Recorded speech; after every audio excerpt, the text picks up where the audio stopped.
अस्सलाम वालेकुम 10th class. बेटा हम मौज़ूआती मुतालिया पढ़ रहे हैं और उसमें हमारा फर्स्ट टॉपिक है तहारत और जिस्मानी सफाई।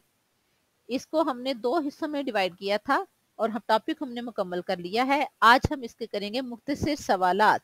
तो आइए शुरू करते हैं। मुख्तसर सवालात इसके पेज नंबर 67, 68 और 69 में से।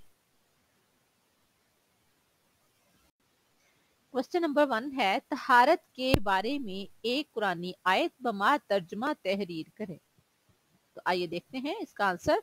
आपके लेसन में से ही है। अल्लाह ताला का फरमान है सूरतुल मुदस्सर की आयत नंबर 4 और 5, वसियाबा का फतहिर, और अपने कपड़ों को पाक रख, व रुज्ज़ फहजुर, और नापाकी से दूर है।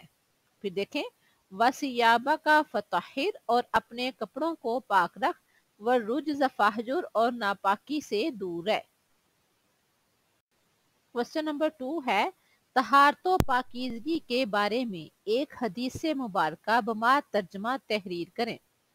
तो इसका आंसर देखें। आप सल्लल्लाहु अलैहि वसल्लम का फरमान है अत्तहूरु शत्रुल ईमान, तहारतो पाकीज़गी ईमान का हिस्सा है। फिर देखें, अत्तहूरु शत्रुल ईमान, तहारतो पाकीज़गी ईमान का हिस्सा है।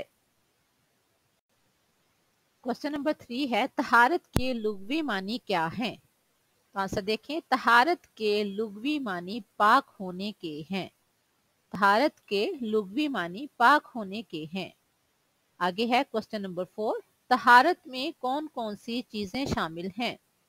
तो ये इसका आंसर देखते हैं। तहारत में 2 चीजें शामिल हैं। नंबर 1 वजू और नंबर 2 गुस्ल। क्वेश्चन नंबर 5 है वजू के फ़राइज़ कौन से हैं। बच्चों ये क्वेश्चन बहुत इंपॉर्टेंट है और बोर्ड में ये अक्सर क्वेश्चन आता है। तो आइए इसका आंसर देखते हैं।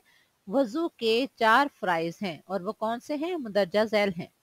नंबर 1 चेहरे को धोना, नंबर 2 कोहनियों समेत हाथों को धोना, नंबर 3 सर का मसा करना, और नंबर 4 टखनों समेत पाँव धोना। क्वेश्चन नंबर 6 है गुस्ल के क्या मानी है। तो ये इसका आंसर देखते हैं। गुस्ल के मानी नहाने के हैं। आगे क्वेश्चन नंबर 7 है किन मौके पर गुस्ल मसनून है, यानी किन मौकों पर गुस्ल करना सुन्नत है।